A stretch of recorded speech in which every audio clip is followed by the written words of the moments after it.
muy buenos días a todos y todas. Yo soy Rubén Gutiérrez del Castillo, director de Investigación y Desarrollo de la Fundación SGAE, y estoy aquí simplemente para presentarles a Marcel Boyer. Es para mí, de hecho, un gran motivo de satisfacción y de alegría poder contar con la presencia de Marcel en un foro como estos. Para los que no lo conozcáis, tan solo deciros que actualmente es profesor emérito de la Universidad de Montreal. Tiene una larguísima trayectoria académica y reconocida tanto en términos académicos como en términos sociales. Quizás destacar sus grados de especialización en economía industrial, pero sobre todo, y es lo que más nos afecta y es la razón por su presencia esta mañana en este foro, es su altísima especialización en todo lo relativo a la economía del derecho de autor. De hecho, actualmente el profesor Boyer es el presidente de la SERSI, la Society for Economic Research on Copyright Issues, una asociación internacional especializada en el análisis teórico-económico sobre los derechos de autor que la propia Fundación, entonces autor, ahora Fundación SGAE, de la Sociedad General de Autores, contribuyó a crear hace ya más de 15 años y es desde cuando entonces le conocemos. Actualmente es el presidente de esta asociación, que tendrá su próximo encuentro anual dentro de pocos días en Chicago, y tan solo contarles que el profesor Boyer tiene una larguísima experiencia en asesoramiento a entidades que tienen que ver precisamente con el mantenimiento de normas y estructuras relativas al derecho de autor, como el Canadian Copyright Board. Ha asesorado a muchas otras instituciones, participa de manera habitual como perito en juicios relativos a tarifas, y creo realmente que podrá aportar muchísimo ya en un terreno más concreto, más económico, ¿no?, con respecto a la visión jurídica que ha protagonizado el panel de esta mañana, sobre el valor y cómo vehicular el valor de la propiedad intelectual en un sistema de mercado. Algunos de sus artículos, en concreto uno relativo a la fijación de tarifas en radio, ha sido traducido al castellano y me consta que ha sido un artículo muy influyente en los establecimientos de tarifas. Sin más, a mí me gustaría, antes de dar la palabra ya al profesor Boyer, que ocupasen su lugar en la mesa los miembros del panel para luego no perder tiempo en la transición, con lo cual si van subiendo, por favor, a la mesa los miembros, insisto, de la mesa redonda del siguiente panel, sería estupendo. Y ya comenzaría su intervención, profesor Boyer. Muchísimas gracias, Marcel, por venir a Madrid tan calurosa, en unos momentos tan raros y en los que encima España pierde la Eurocopa. Pero bueno, con tu presencia se alivia, Marcel. Muchísimas gracias y muchísimas gracias a todos ustedes por venir esta mañana.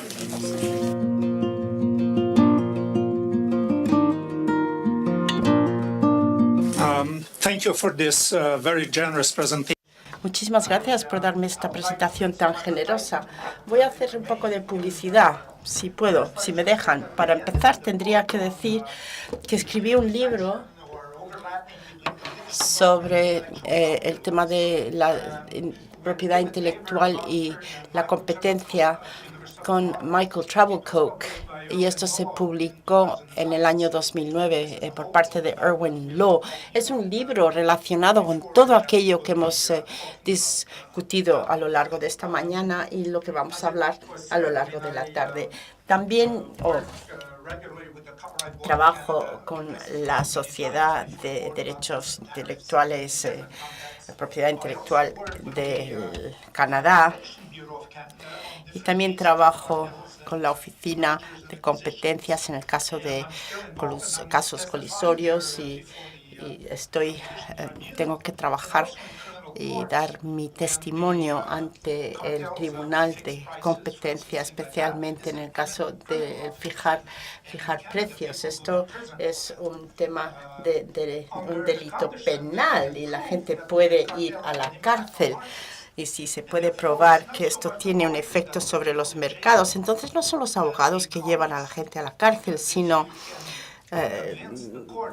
si puedes convencer al tribunal que esta consultoría ha tenido un impacto, este cartel ha tenido el impacto, pues entonces sí que puedes llevar a la gente a la cárcel.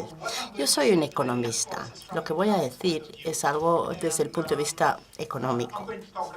Voy a hablarles la fijación de precios en cuanto a la propiedad intelectual. Voy a convencerles de que los economistas pueden ser muy útiles en este contexto. Una cosa que no se ha mencionado hoy, todas estas derogaciones al derecho intelectual son temas que ahora mismo están un poco en el aire en Europa. Cosas que en Estados Unidos y en Canadá ya existen. Yo he escrito un artículo sobre el fair dealing y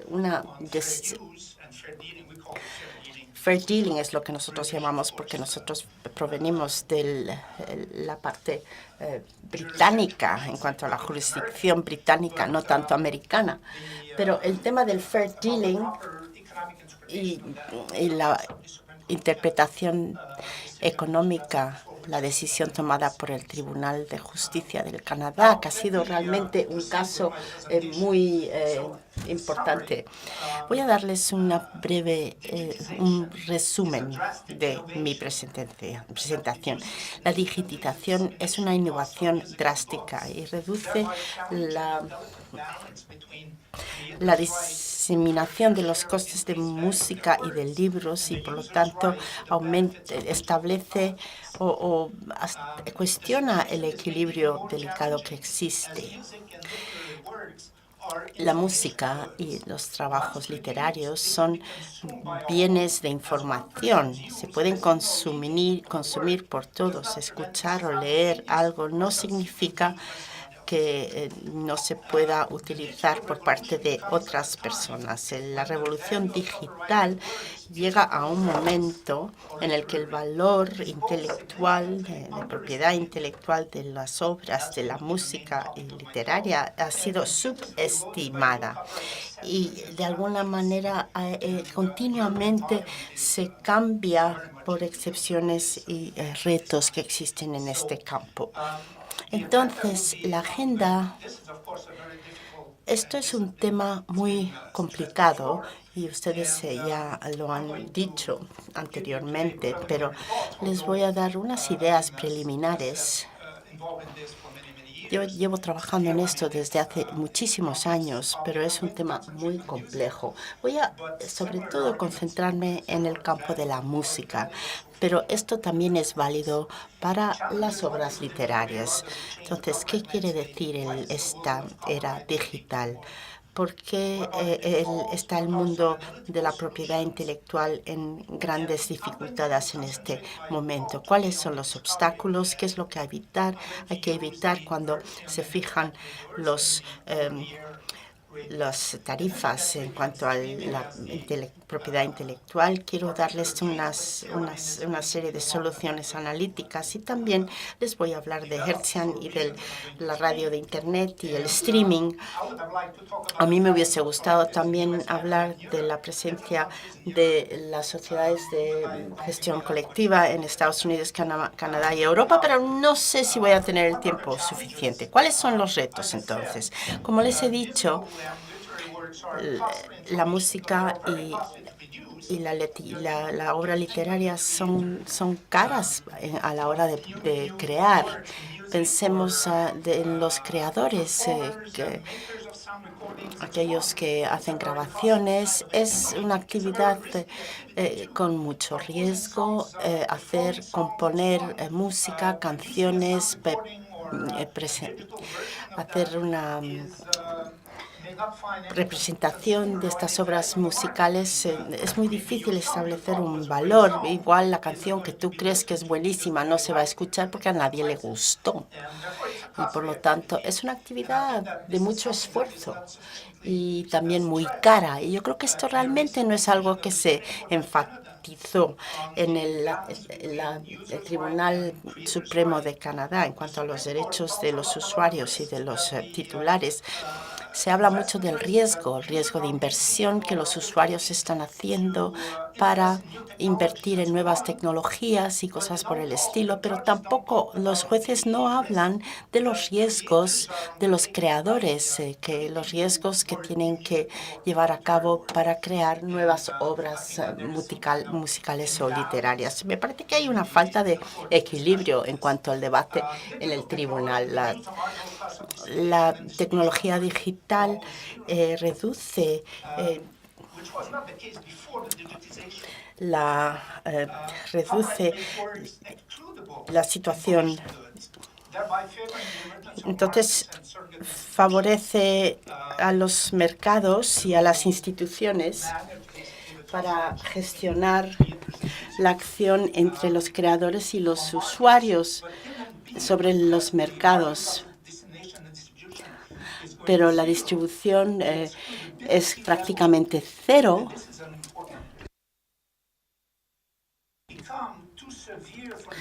Esta situación de exclusividad de alguna manera es menos eficaz que antes.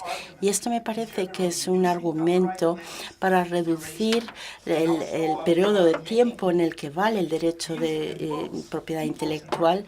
Y en el caso de e-books, hay que hacer todo esto, tiene que ser mucho más libre porque aunque la digitalización aumenta el valor de la música, la gente escucha música todo el rato, con lo cual el valor de la música ha aumentado, pero también ha puesto más énfasis a que sea más accesible.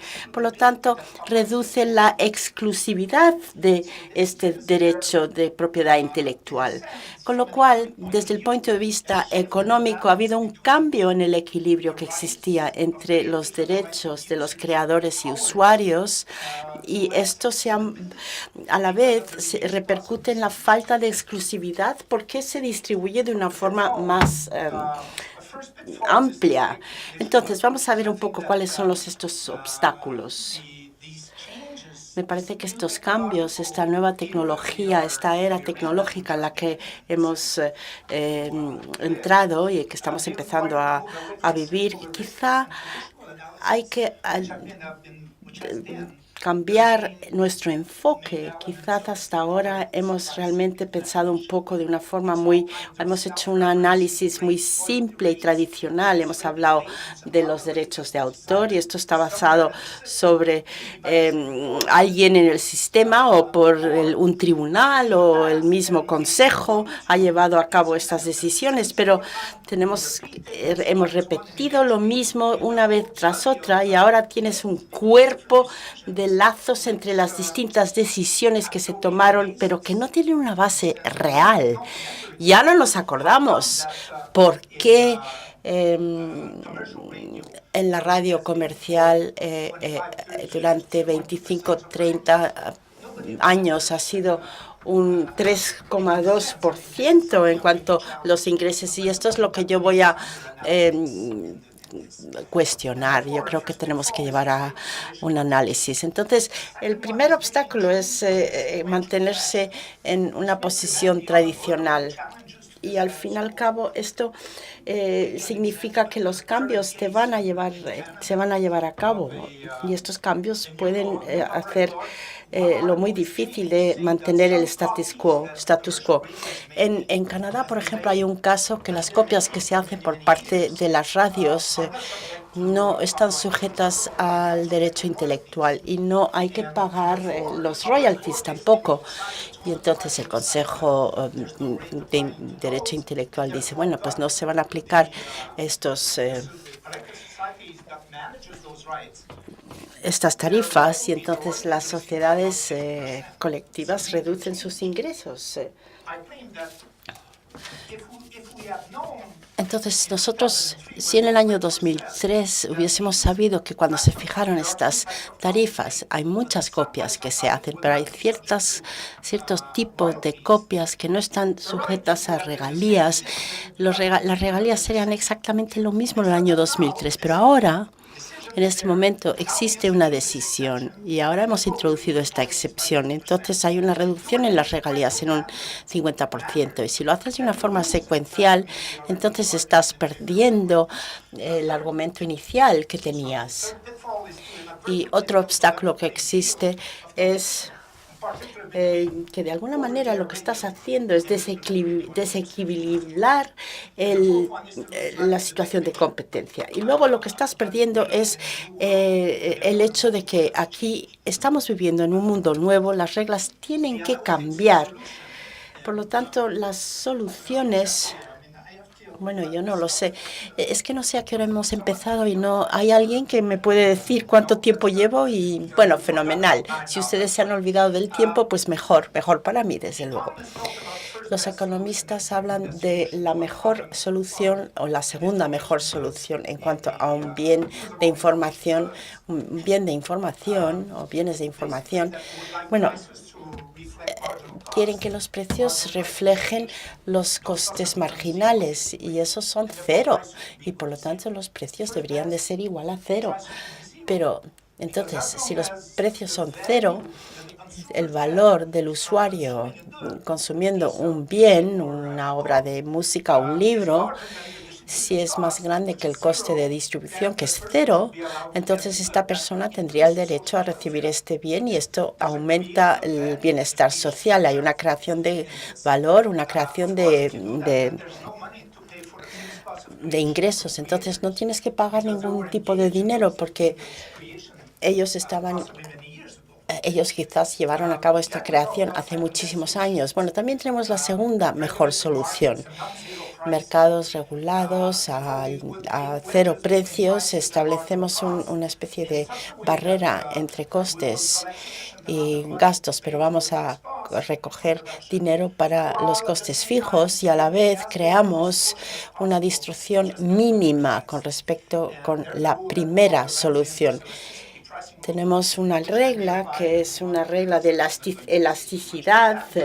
No voy a decirles mucho sobre esta, la regla de elasticidad inversa de Ramsey, pero tengo que decirles que en el mercado uno se queda muy cerca del nivel de consumo que vas a tener bajo la primera mejor solución. Aunque hay muchas reacciones cuando los precios suben, no vas a aumentar estos precios porque los vas a mantener igual a cero. Pero si tienes poca reacción, entonces aumentas los precios y es así como implementas esta condición. O puedes tener una combinación de las dos cosas, que es lo que yo voy a decir ahora. Si queremos hacer eso, ¿cuál es el coste? ¿Cuál es el valor de la creación que no observamos? ¿Cuál es el valor de esta creación?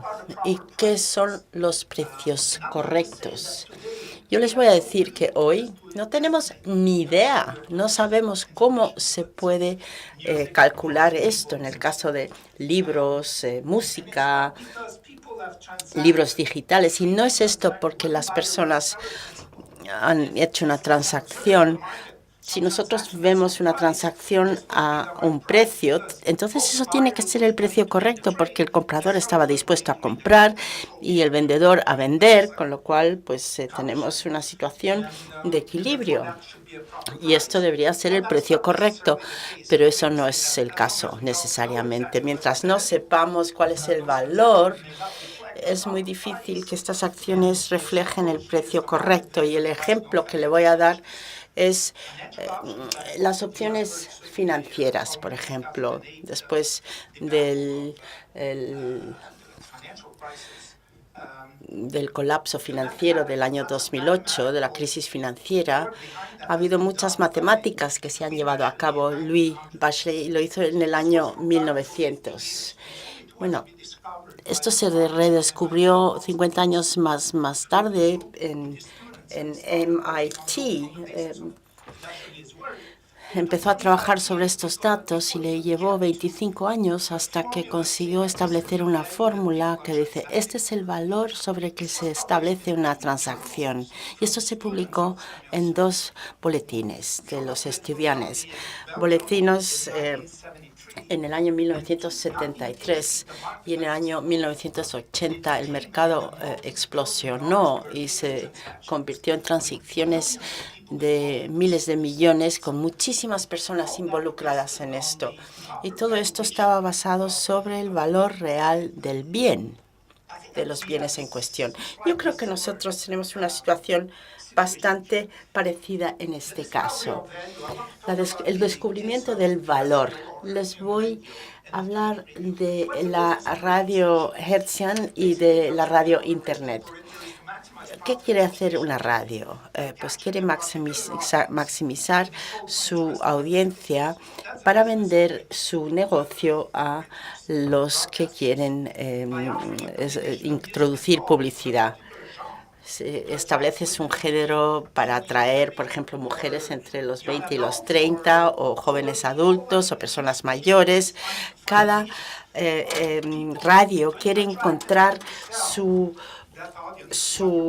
audiencia y este es realmente un nicho para establecer su audiencia. Pero ¿qué género y qué contenido tenemos entre la música y las charlas para maximizar los valores? Y yo voy a utilizar eso para establecer el valor de la música. El último momento de conversación o el último momento de música tiene que darte exactamente la misma cantidad de publicidad, el valor marginal que establece pues un precio de mercado por minuto y tiene que ser igual. Y si observas esta distribución que tiene que tomar, una decisión que tiene que tomar el que gestiona esta radio, esta sección de radio, puedes establecer el precio de lo que es la charla comparado con el precio de la música. Entonces podemos tener un mercado competitivo compensatorio de música y esto es lo que va a establecer el valor. Yo no les voy a hablar tanto mis amigos abogados dicen que esto es como una nave, es un modelo tipo nave de Marcel Boyer, pero bueno, vamos a ver. El valor marginal por minuto tiene que ser igual en cuanto a música y en cuanto a conversación o charla. Entonces, tiene que estar proporcional en cuanto a su tiempo de presentación. El mercado competitivo, el valor del mercado competitivo se revela según el comportamiento de las radios comerciales. Y esto no es un teorema histórico, no es una opinión, no es algo que se cree. Cuando yo presento estas ideas, autores, creadores o grabadores, yo les digo, a mí no me importa. Ustedes como creadores, a mí no me interesa. Yo quiero que ustedes tengan un precio correcto por sus productos. Y eso es lo que yo les digo. Or plumbers, and I would have the same kind of, it's not because I love music or I love books that I'm talking about like that. I mean, now sometimes I'm told that... A veces se me dice que es más importante la T de tertulia que la M de música, porque eso define a una estación de radio. Y es verdad, la tertulia puede ser más importante en cuanto al valor total para los radiodifusores de radio, aunque la música sea importante, porque los mercados competitivos compensan las entradas de sus valores marginales, no sus valores totales. Por lo tanto, los valores del mercado competitivos de música y tertulia son, en general, mucho más bajos que el valor total para los radiodifusores de radio comerciales. No digo que la T de tertulia sea más importante o no. Esto, desde el punto de vista económico, no tiene ningún sentido. Estoy hablando del valor de mercado. Y el valor de mercado competitivo remunera a trabajadores de acuerdo con su producción y su productividad marginal, no de acuerdo con el valor total. Y por eso yo gano tan poco, porque aunque contribuya tanto a la sociedad, pero la sociedad no me paga. No me paga por mi contribución total, me paga por mi aportación marginal. En fin, hace falta más tiempo para explicar esa idea. Pero déjenme ahora que les dé algunas cifras. Esto lo he aplicado a las regalías de radio canadiense. Hoy en Canadá, la radio comercial debería pagar 180 millones de regalías, es decir, un 11,15% antes de las deducciones de los ingresos. Y esto se reduce por toda una serie de motivos: ayudar a las estaciones pequeñas, etcétera, con una tasa reducida. Se reduce a unos 100 millones, es decir, un 6% tras las deducciones. 6% de los ingresos. La tertulia recibe alrededor del 18% de los ingresos, o 300 millones. Eso lo sacamos de los libros de contabilidad de las estaciones de radio. Aplico mi teorema, según el cual la música representa alrededor del 60% del tiempo de programación y, por lo tanto, la remuneración debería ser proporcional al tiempo de radiodifusión. Si a la tertulia se le da 100 millones, entonces la música debería recibir 300 por 60 dividido por 40%. Y esta no es una opinión.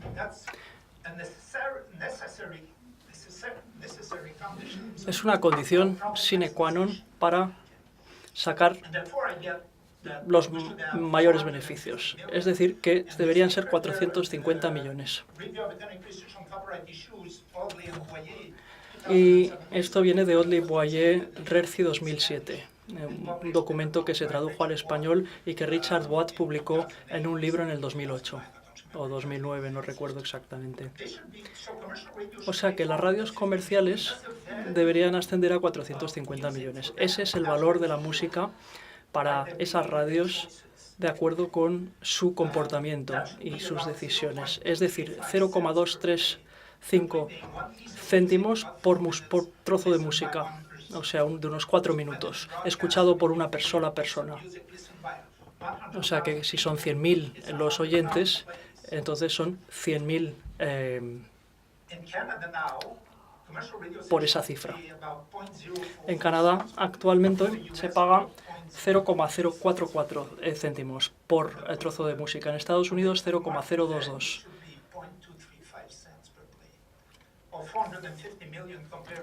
Y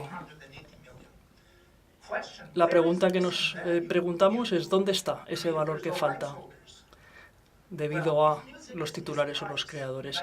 Si el precio de la música es inadecuado, como en cualquier otro insumo cuyo precio es inadecuado por el motivo que sea, el valor que pierde lo captan otras partes interesadas. Puede deberse a un cártel, por ejemplo, o porque se pagan los insumos por menos que su valor, o se vende el producto a un precio más elevado que el precio competitivo. En cualquier caso, el valor que de cierta manera desaparece es un valor que aprovechan otras partes interesadas. ¿Y quiénes son esos actores? Pues los actores del contenido musical, autores, compositores, editores, artistas, intérpretes, etc. El contenido de la tertulia, los tertulianos o los periodistas que hablan, otros insumos como el capital, la tecnología, etcétera, etcétera. La tasa de retorno de los propietarios, los anunciantes que posiblemente estén pagando un poco menos de lo que deberían, y los consumidores que escuchan la radio y su colectivo, es decir, sus gobiernos. En algún lugar está el valor que falta en la ecuación. Estamos hablando de 350 millones de dólares canadienses en Canadá hoy. Ese valor lo aprovechan otros actores.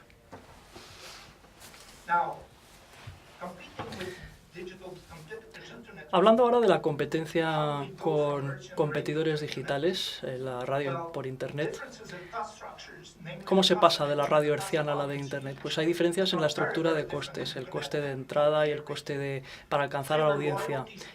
Y eso favorece que las regalías en la radio de Internet se paguen por trozo de música tocado, y en la radio herciana por porcentaje de ingresos. Hay barreras, obstáculos limitados para la entrada. Y esto puede llevar a una competencia destructiva, lo que se llama la trampa de Bertrand. Los titulares de derechos corren el riesgo de ser residuales. Es como si los radiodifusores de estaciones terrestres pudieran de repente crear estaciones que replican a todas las estaciones que compiten a un coste muy bajo. Es decir, que los beneficios de todas estas estaciones bajarían al final y todos acabarían perdiendo dinero. Imagínense lo que pasa con Pandora, que es un radiodifusor de radio por Internet importante. Tiene 5.000 millones de estaciones.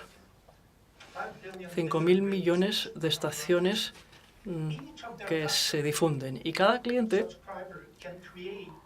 abonado puede crear 100 estaciones de radio. Porque por la mañana te apetece oír algo en el gimnasio, luego en la calle otra cosa, en el trabajo otra cosa, cuando friegas los platos otra cosa. En fin, quieres escuchar distintos tipos de música en distintos momentos del día y puedes crear 100 estaciones distintas para ti. En vista de el número de clientes, pues Pandora hoy tiene unas 5.000 millones de canales de radio. Y en Estados Unidos, estos en Estados Unidos, son datos provenientes de Estados Unidos. En Estados Unidos hay unas 3.500 estaciones de radio herciana. 5.000 millones en Pandora. Ven el contraste. Y luego está el valor de la interactividad. O sea, pasando de la radio e Internet no interactiva a la interactiva con el streaming. Y eso exigirá distintos precios. Pero estas tres tecnologías distintas, la herciana, la de Internet y los servicios de streaming musical, compiten para captar sus oídos, compiten para tener oyentes y deberían poder competir en condiciones de igualdad en los que se pueda comparar los precios. Y esto es algo que hay que conseguir, hay que aplicar. Y entonces aquí digo que si en radio por Internet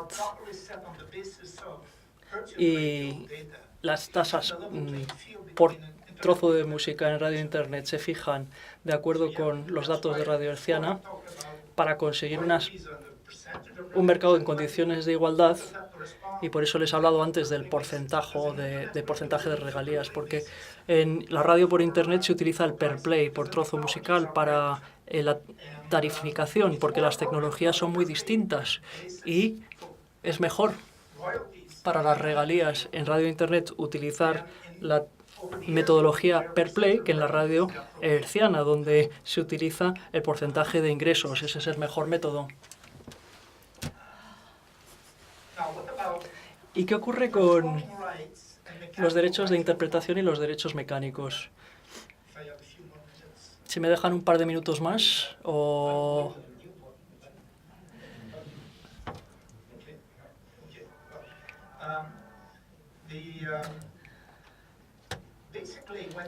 En general, cuando examinamos la estructura de los derechos, hay dos principales derechos: el derecho de interpretación o de comunicación y el derecho de reproducción mecánica. Y hay dos grandes grupos de titulares: autores, compositores y editores de música, y el segundo grupo, intérpretes y sellos musicales y otros artistas no principales. En Estados Unidos y en Canadá y en Europa, en distintos países, la estructura de los derechos son muy distintas. Por ejemplo, y me estoy refiriendo aquí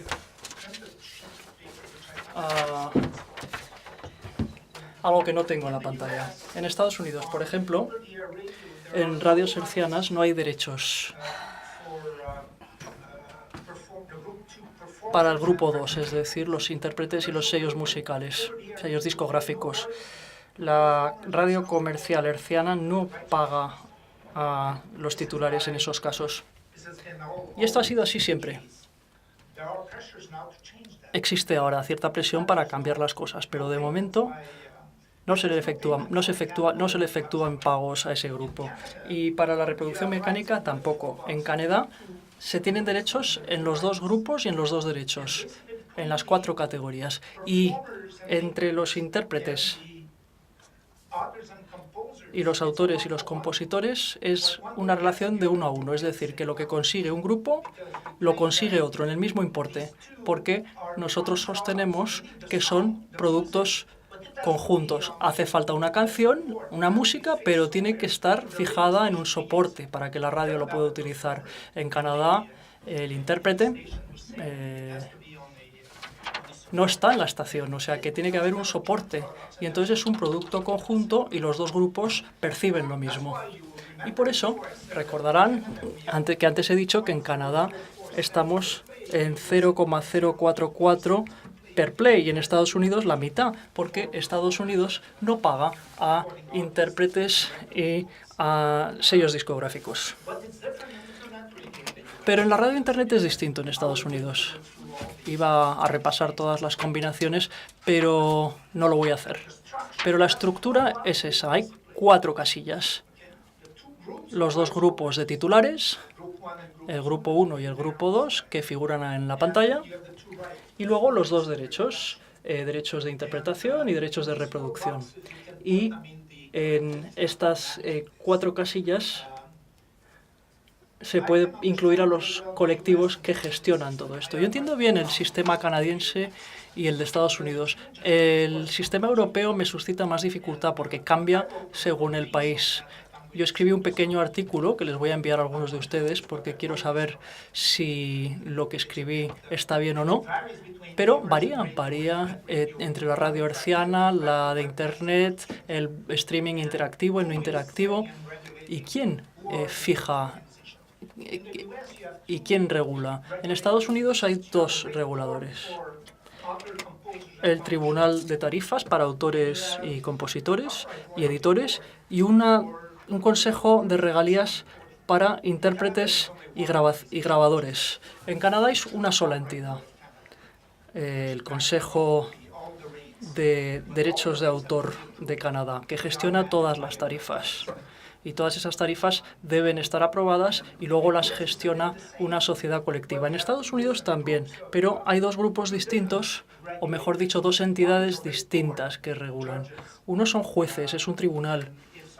Y si alguien cree que les han perjudicado, entonces pueden presentar una denuncia ante un tribunal o ante el Consejo de Regalías de Derechos de Autor. Es un poco caótico, pero está cambiando. La Oficina de Derechos de Autor de Estados Unidos ha publicado un informe importante este año con propuestas para cambiar cómo funciona todo esto en Estados Unidos. Otras inquietudes. He hablado del valor total, del valor de mercado competitivo de música y radio, y de los distintos tipos de radio, herciana, internet, webcasting y streaming interactivos.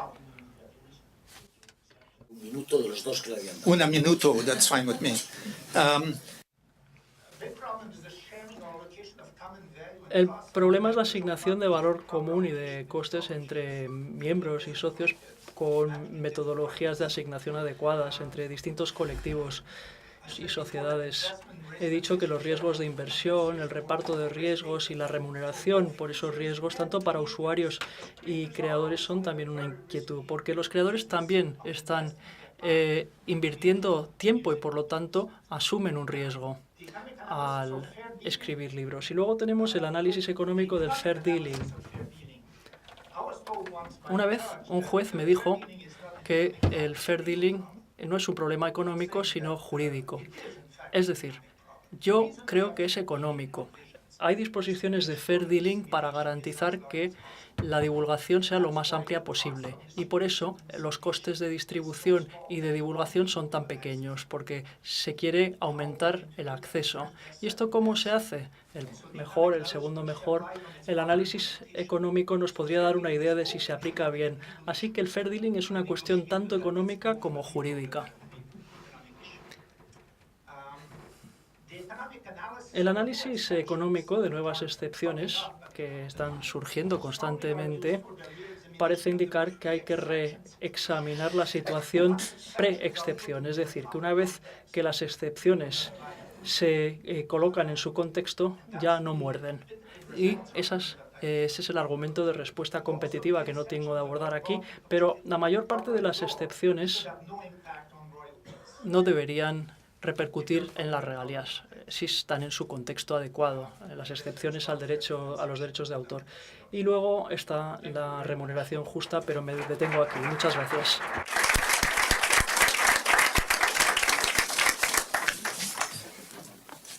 Disponemos de 45 minutos. Quiero dos palabras de agradecimiento. Uno, agradecimiento retrospectivo al Instituto Autor por haberme invitado a moderar esta mesa, y otro agradecimiento previo a los participantes en la mesa por respetar los tiempos que estoy seguro que van a hacer, que son 12 minutos para cada intervención, dejándonos 9 minutos para si luego hay alguna otra intervención. ¿Os parece bien? Pues entonces le doy la palabra, en primer lugar, a Caroline Bonin, que es directora jurídica de la Sociedad de Autores, Compositores y Editores de Música de Francia, SACEM. Tiene la palabra, Caroline. Good morning. First of all, I would like to thank the Institute for giving. Buenos días. Muchísimas gracias por darme esta oportunidad para poder darles información sobre SACEM. Y también diciendo gracias, bueno, tengo que decirles que tenía un poquito de unas dudas. No sabía si esto era un poco una trampa. No sé si hablar de la posición dominante y hablar un poco de cómo fijamos nosotros las tarifas. Bueno, no les voy a dar demasiados detalles porque lo que quiero evitar son problemas para el futuro. La pregunta en fijar precios o tarifas es quién lo fija, la autoridad, la ley, los autores, o es una negociación. Y es en este contexto que tenemos que analizar esta situación, estas preguntas, y les voy a explicar lo siguiente. Para empezar, en Francia hay control sobre las organizaciones de gestión colectiva. Tienes el Ministerio de Cultura, que son los que son nuestros jefes realmente, y aunque no es una negociación de tarifas, tenemos que proponer nuestros estatutos ante el Ministerio de Cultura, y si tenemos que cambiar nuestros estatutos o hay enmiendas, tenemos que presentarlo al Ministerio de Cultura, igual que nuestras cuentas. Y esto les da una idea de nuestras actividades. Pero lo que es más importante para hoy es que la Comisión de Control de Sociedades de Percepción y Redistribución de Derechos. Hay 5 miembros en esta comisión. El juez es el juez del Tribunal de Cuentas Supremo de Francia, y también hay un miembro que es un magistrado de ese Tribunal de Cuentas, y también tenemos una persona del tribunal más importante, más alto en nuestro país, y tenemos una persona que es especializada en finanzas y otra especializada en temas culturales. Y entonces ellos analizan todo el movimiento dentro de nuestra organización y preparan un informe. Analizan la relación entre las sociedades de gestión colectiva, y en otros países europeos también analizan la organización de estas sociedades, y el año pasado también analizaron la relación entre el usuario y la sociedad de gestión colectiva. Tiene muchos poderes, puede hacer muchas preguntas. Tenemos un cuestionario que tenemos que preparar en abril, mayo, 20 preguntas. El informe son unas 500 páginas. Pueden venir a analizar nuestros ordenadores y ver qué contratos tenemos. Entonces es una investigación muy detallada. Ellos no fijan precios, pero sí que establecen recomendaciones, y luego ellos analizan analizan si años más tarde nosotros hemos tomado en cuenta sus recomendaciones. Dice, bueno, no hay ninguna presión en cuanto a las sociedades de gestión colectiva, pero sí que la hay, porque el informe es público, se puede leer en la página web y todo el mundo la analiza. Los usuarios utilizan esto cuando tienen que negociar con la sociedad de gestión colectiva, los periodistas. Entonces hay mucha presión sobre estas sociedades y a pesar de estos controles tan estrictos, no hay nadie que establece las tarifas. No es como en Estados Unidos, no es Schichtstelle como en Alemania y no tenemos lo que tenemos en el Reino Unido. Los tribunales no pueden fijar esto tampoco. Y son los autores los que fijan las tarifas. Pero esto no quiere decir que tienen una libertad completa. No es un terreno de nadie. Bueno, tal vez esto no lo puedan leer porque es un poco pequeño, pero esta es la base de la ley de derecho intelectual. El autor tiene que estar relacionado en cuanto a la explotación de su trabajo, de sus obras. Entonces, la licencia tiene que ser un porcentaje que se tiene que establecer, pero en ciertos casos es muy difícil tener un porcentaje. Spotify, por ejemplo, a veces establece una especie de experimento. McDonald's, por ejemplo, da un CD a sus clientes. ¿Cómo vamos a fijar estas tarifas? Y en circunstancias de este tipo tiene que ser como una especie de tarifa fija.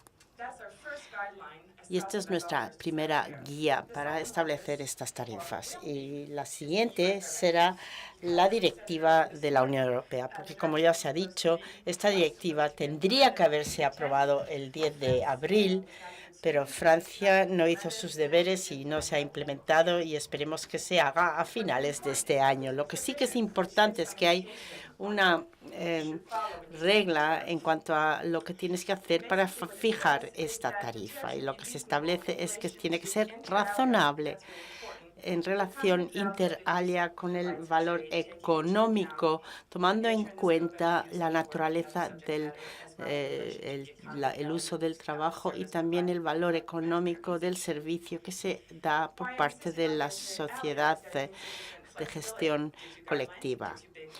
Es flexible esto, te da una idea, por eso el inter alia, cuál es el porcentaje del valor económico, cuál es el porcentaje del servicio, cuál es el porcentaje de la naturaleza o del ámbito.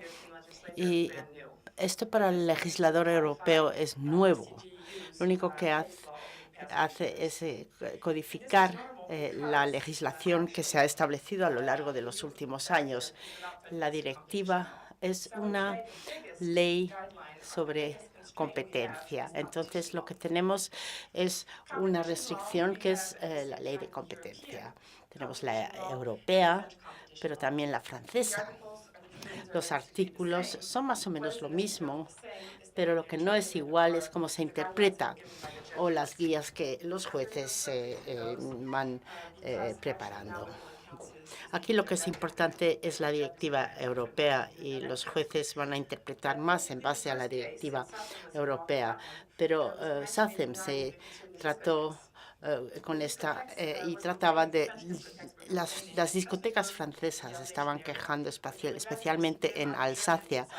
Preferirían ir a la sociedad alemana, Sigema, porque las tarifas eran más bajas. Entonces, las tarifas serán más altas en el caso de la sociedad francesa. Tiene que analizar si es realmente apreciablemente más alto.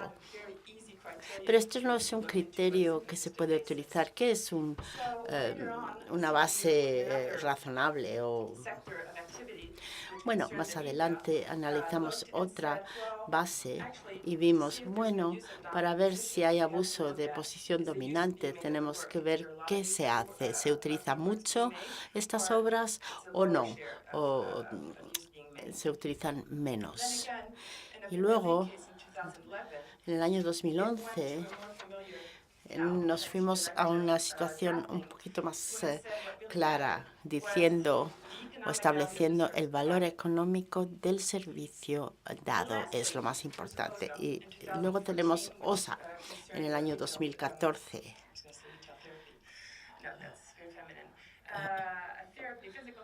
Era un centro de terapia física en la que se dijo, o se analiza lo que está ocurriendo en los Estados miembros o se analiza el valor económico. Como el titular de un derecho, nosotros preferimos el valor económico. ¿Cómo puedes comparar lo que existe en distintos países miembros? Porque tienen un nivel de vida diferente, tienen distintas prácticas y no es esto porque todos los demás países no protegen los derechos y no consiguen proteger a los creadores. No veo que eso sea un punto razonable para utilizar como ejemplo. ¿Por qué tenemos nosotros que considerar que eso es abuso de posición dominante? Bueno, esas son las guías europeas. Ahora vamos a hablar un poco de las francesas. No hay muchas. Yo entré en SACEM en el año 2008, pero trabajé con SACEM durante muchos años, especialmente en el campo de antitrust. Y teníamos un caso sobre tarifas que nos daba unas cifras muchísimo más bajas que las españolas. Y la verdad estableció que los usuarios hablan más de discriminación. Ellos se preocupan. Dice, ¿por qué aquellos recibieron una rebaja y yo no? Bueno, aquella cafetería nos dio ciertas garantías, puesto que es miembro de una sociedad.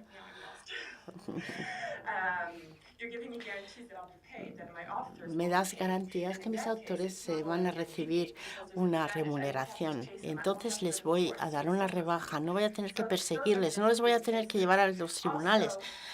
Y por eso les damos rebajas. Yo soy una discoteca, tengo una zona para bailar, tengo un bar con una zona, con un ambiente de música. ¿Por qué el bar y la discoteca pagan tarifas distintas? Bueno, es diferente. La actividad principal de la discoteca es la música para que se pueda bailar. En un bar posiblemente vas para comer o vas a beber, pero no necesariamente a escuchar música. Entonces, en el último minuto, ¿qué pasa en SACEM? Bueno, volviendo al Código de Derechos Intelectuales, nosotros nos basamos sobre los recibos. Hablemos de los medios de comunicación o de las facturas. Nosotros vamos a analizar las facturas o los ingresos analizando la cantidad de publicidad que reciben. Si tenemos una entidad pública, vamos a analizar los subsidios. Son los ingresos que ellos reciben y entre lo que es público y lo que es privado no hay ninguna razón por la que no tendremos que tener una base diferente. Quizá no podemos discriminar. Si yo estoy viendo la televisión, yo estoy viendo todos esos canales. Entonces, yo no sé, en el caso español, no sé qué canales hay, pero, por ejemplo, el canal 1, que es privado, y el 2, que recibe subsidios. Yo no veo que paseándome por los distintos canales de la televisión, yo no veo por qué tenga que pagar diferentes tarifas. Pero también tomamos en cuenta el uso. Un canal de noticias no utiliza música, utiliza solo música para la publicidad y para anunciar los programas. Si tienes un canal de música, solo tienes música.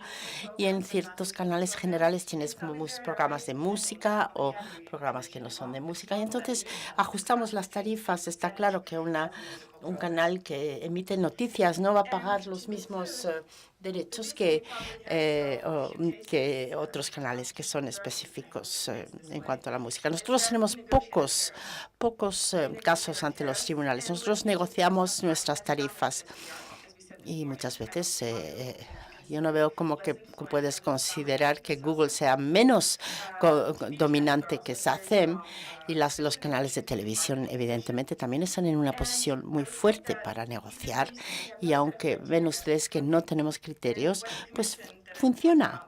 La comisión de la que yo hablé, tenemos más o menos 1.500 casos de litigación, personas que no quieren pagar, dicen yo no pago por la música, dicen no considero que haya derechos de interpretación, en este caso dicen ciertos canales de radio por internet. Entonces, nuestra experiencia es que no tienes que tener criterios, tienes que ser flexible.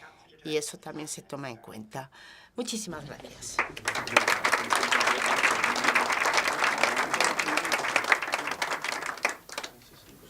Va a tomar la palabra Rosa de Couto Galvez, que es vocal de la sección primera de la Comisión de Propiedad Intelectual del Ministerio de Educación, Cultura y Deporte, y dispone de 12 minutos, ampliable a 13, y te avisaré a los 10. Vale, fenomenal, gracias.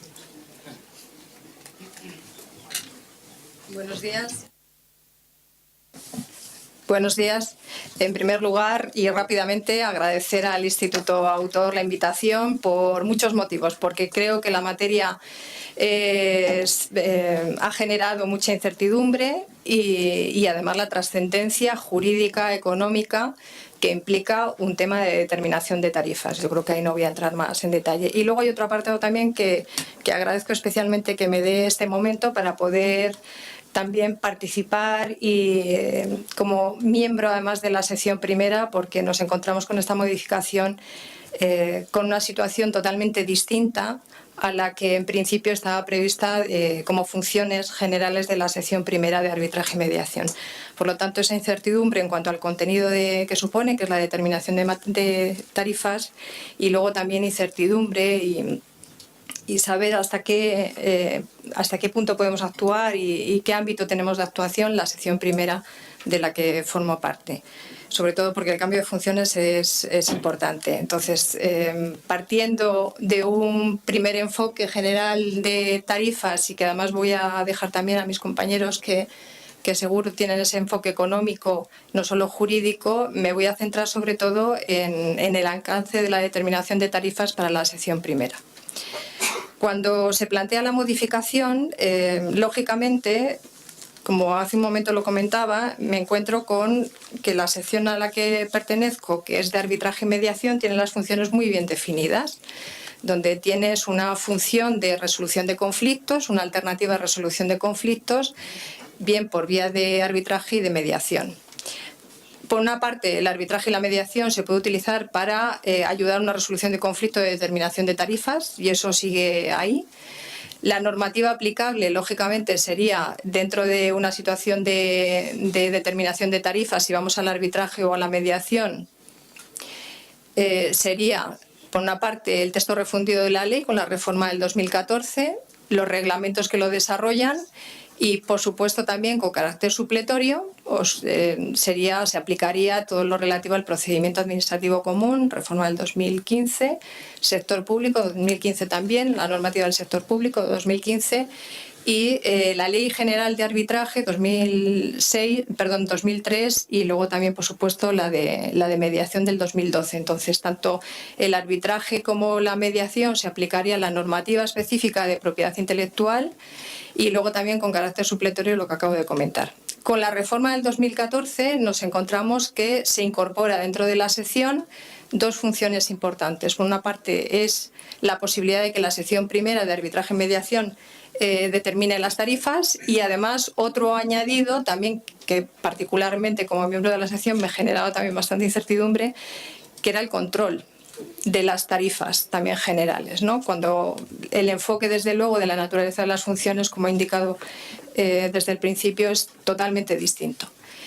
¿Por qué me preocupa? Porque la naturaleza jurídica del arbitraje y mediación es civil, es privado, y la regulación de la determinación de las tarifas, pues también hay un momento en el que yo tenía la duda si se aplicaría el sistema de arbitraje o se aplicaría la normativa de derecho administrativo, o sea, normativa en regulación, resolución, que luego todas las resoluciones con carácter administrativo, pues la jurisdicción competente sería contencioso administrativo. ¿Por qué? Porque dentro del arbitraje y mediación, y yo creo que la mayoría de los oyentes son expertos además en propiedad intelectual y no tengo tiempo tampoco para poder detenerme, que me encantaría, pues ya tenía un segundo apartado, el 157, donde admitía la posibilidad de sustitución de las tarifas.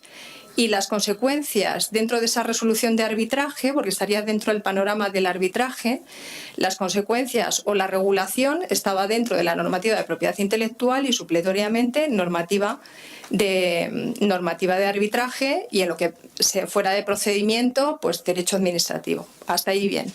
Por lo tanto, tenemos una parte de sustitución de las tarifas en unas situaciones determinadas ya previsto en el 157 apartado segundo, que tenía una regulación o se podía aplicar como una resolución de arbitraje.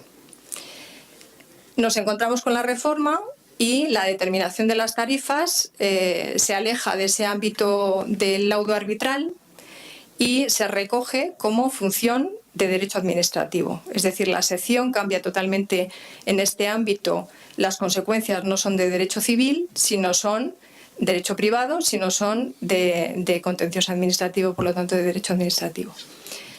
Para mí eso me preocupa porque el alcance es totalmente distinto. El alcance ya no es entre el que lo solicita y las consecuencias son entre ellos, hasta tal punto que los principios rectores, que también vienen en la normativa, cambian. Entonces, por ejemplo, la confidencialidad dentro de la determinación de tarifas no se establece, todo lo contrario. Hay una publicación en Boletín Oficial del Estado. ¿Por qué? Porque resulta que la resolución de la sección tiene eficacia frente a todas las personas, tiene una eficacia general y por lo tanto a todos los titulares y a todos los obligados que puedan estar vinculados o que puedan afectarles esa determinación de tarifas. El alcance y la eficacia no es interpartes que lo solicitan, sino tiene una eficacia general, aunque no hayas participado dentro del proceso. Al final, si me da tiempo, mencionaré algo más del proceso, pero para ir anticipando, dentro de ese proceso es verdad que a mí me quedo mucho más tranquila porque hay mucha participación de las partes, es decir, hay el principio de audiencia de las partes, numerosos momentos también de intervención, de alegaciones, una propuesta de resolución, otra vez alegaciones. Hay otro apartado que queda perfectamente definido en el Real Decreto del 2015 sobre las funciones de la sección primera, que establece la posibilidad de todo tipo de pruebas, aunque luego la sección primera podrá determinar las que proceden y las que no, pero en principio las partes pueden alegar informes, pueden participar y esa situación de participación de las partes, incluso hay un momento de trámite previo o de admisión de la solicitud de determinación del procedimiento de determinación de tarifas. Cuando ya se admite a trámite, se publica en Boletín Oficial del Estado por si acaso hay un tercero que esté interesado y que no se haya personado para que pueda participar también en ese proceso administrativo de determinación de tarifas. Por lo tanto, cambiamos de naturaleza. Entonces, en esta función de la sección primera ya no es de derecho civil, sino entramos en toda la normativa de derecho de proceso específico regulada en el Real Decreto del 2015, pero también en la normativa de derecho administrativo. Por eso me preocupa, porque las funciones son totalmente distintas y las consecuencias no son interpartes, sino afectan a terceras personas. Como les decía, los principios rectores que afectan a la sección primera, por supuesto, son imparcialidad, todos los principios que vienen determinados en la norma y el apartado de la audiencia, donde se escucha a las partes y se puede alegar todo lo que se estime conveniente.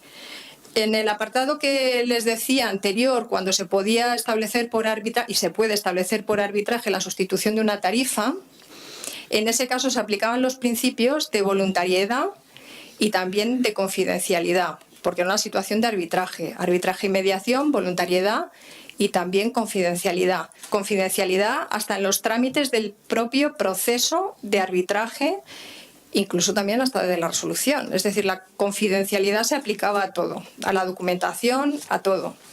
En la determinación de tarifas no, como acabo de indicar, es decir, es un cambio, se aleja totalmente, aunque hay una determinación de tarifas, se aleja de esa posibilidad de arbitraje para sustituir una tarifa. Cambiamos, por lo tanto, de la naturaleza de la resolución y el alcance de la misma. Dentro de esos principios sí que tengo que añadir que el arbitraje y la mediación es el principio de voluntariedad. Uno solicita o hay acuerdo arbitral o la situación que se pueda dar y la otra parte acepta, es decir, siempre las dos partes implicadas o que solicitan tienen que estar conformes con ese proceso, o bien de mediación para determinación de tarifa o bien de arbitraje para determinación de tarifa, porque es perfectamente posible, pero tienen que estar de acuerdo, principio de voluntariedad de las dos partes. Y en la determinación de tarifa yo mantengo el principio de voluntariedad porque no es de oficio, es decir, la sección primera, dentro de la normativa ha quedado claro que de oficio no puede proponer una determinación de tarifa, sino que hay alguien que lo solicita, y aquí viene también lo importante, la otra parte no tiene por qué aceptar o no ese sistema. Por lo tanto, basta con una solicitud de una de las partes, que viene, los sujetos legitimados ya vienen determinados en la normativa, y la otra parte contesta. La otra parte no necesita contestar. Contesta si está de acuerdo o no, pero se puede iniciar el procedimiento de determinación de tarifa. Luego, otro apartado fundamental también, que la sección primera es el sujeto. Los vocales dentro de la sección primera pues tenían un perfil dentro de... Tenían un perfil, y es que y viene en la normativa tanto del texto refundido de la Ley de Propiedad Intelectual como en la normativa de derechos de propiedad intelectual, es que tienen que ser especialistas en propiedad intelectual. Bien, entonces lo que busca la norma, o buscaba desde un principio, es la especialización. Cuando se habla de especialización, y por eso estaba preocupada a ver cómo quedaba la regulación al final del procedimiento de determinación de tarifas, si esa especialización en algunos casos, siempre en la sección primera se considera que son especialistas en propiedad intelectual y en competencia, a lo mejor incluso se podría omitir el tema de los peritajes, y no añado nada que no se haya estudiado por otros autores, donde se cuestionaban el tema a veces en arbitraje que el órgano el que tenía que emitir el laudo arbitral, pues si estimaba conveniente que no se admitía una prueba pericial porque se consideraba que ya tenía esa formación como especialista en la materia, para eso las partes lo habían elegido, pues no se tramitaba. En este caso, la sección primera, además, las partes no lo eligen, es la comisión determinada por los ministerios. Por lo tanto, también es voluntariedad para poder solicitar, pero no hay una voluntariedad de elegir el sujeto que quieres que te emita el laudo arbitral o que emita la resolución de la determinación de las tarifas. El proceso es muy interesante. Dentro del procedimiento hay muchos momentos, que eso yo creo que tranquiliza a las partes que van a intervenir. Hay muchos momentos de participación de los sujetos afectados que van a sufrir las consecuencias y van a tener que aplicar esa resolución administrativa de determinación de tarifas, y por lo tanto yo creo que eso da bastante seguridad. Es importante también los criterios, alguno no comparto y alguno habría que matizar los criterios del 157.1b, porque por una parte sería el uso efectivo, y determinar el uso efectivo en muchas ocasiones es complejo, la prueba del uso efectivo, o la intensidad en el uso o la relevancia del uso para la actividad del usuario, pues también puede ser complicado, y siempre tenemos el enfoque no tanto en el titular de los derechos como en el usuario. Luego también tenemos el apartado de la amplitud del repertorio, es decir, hay una serie de factores importantes, y uno que a mí me llama la atención, que sería como criterio a tener en cuenta para la determinación de las tarifas, es los ingresos obtenidos por el usuario.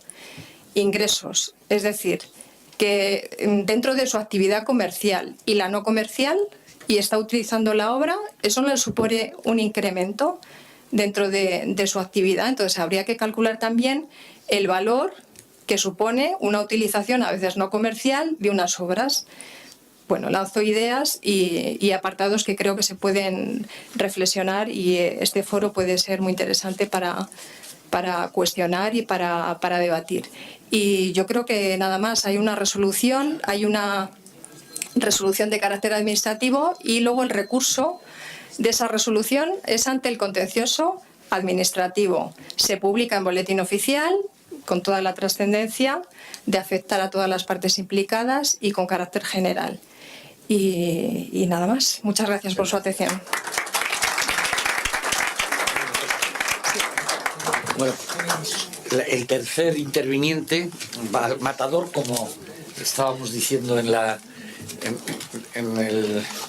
alegoría que se dijo al principio, de este toro de la fijación de tarifas que tiene tela, va a ser Carlos Pascual Pons, que tiene en común tiene conmigo, además del apellido, que hemos estado a los dos lados de la barrera.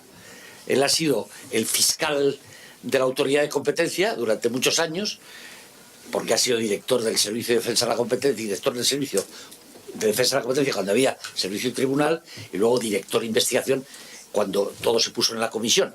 Pero es lo mismo, la función ha sido el fiscal. Y ahora, sin embargo, pues es el responsable, quien lidera en KPMG la parte de análisis, de asesoría en materia económica, en todos los temas relativos a competencia y regulación. De manera que a mí me parece que es muy interesante lo que vaya a decir, seguro que con un plus de haber estado, como digo, a los dos lados de la barrera. Adelante, Carlos. Pues muchas gracias. Gracias a los organizadores y gracias, Julio, por tus palabras nada merecidas. Bien, yo pretendo, intentaré ceñirme al tiempo, como no puede ser de otra manera, ofrecer una reflexión de contenido eminentemente económico sobre la experiencia en la fijación de las tarifas en España, para arrojar elementos de debate sobre si estamos actualmente en un verdadero punto de inflexión con toda la reforma que se está produciendo. Y por tanto también pretendo dar unas pinceladas de lo que, en fin, lo que sería una valoración económica de la reforma propuestas. En aras de la transparencia, debo decir que desde KPMG hemos asesorado al conjunto de entidades de gestión en la elaboración de un manual para interpretar o cómo hacer una interpretación de una manera objetiva la nueva metodología, esta nueva orden ministerial. Bien, muy brevemente, y antes de entrar en materia o valorar cuál es la situación en España, una serie de consideraciones previas que comparten mucho de lo que se ha dicho hasta ahora, y es responder a la pregunta de por qué necesitamos una metodología. No voy a extenderme mucho en los dos primeros puntos, simplemente recordar que no es un tema castizo, es decir, es una problemática que comparten todas las jurisdicciones. En definitiva, la propia naturaleza de los derechos de propiedad intelectual, hay un convenio cuando digo un convenio es un entendimiento de que deben protegerse a través de un derecho para que haya una asignación eficiente de los mismos, y que además la gestión colectiva de dichos derechos pues resuelve determinados fallos de mercado, ¿no? Ya se ha hablado aquí de la reducción de costes de transacción, reducción de costes de ejecución, de enforcement, etcétera. Tiene otras debilidades, pero además proporciona un poder de monopolio que necesita intervenir. Y yo no digo monopolio en términos peyorativos, porque la economía está llena de monopolios o elementos con carácter de monopolio, como la red de transmisión eléctrica o la red de distribución, la red de transmisión, etcétera, que deben ser regulados. Es decir, hay un poder que tiene que regularse.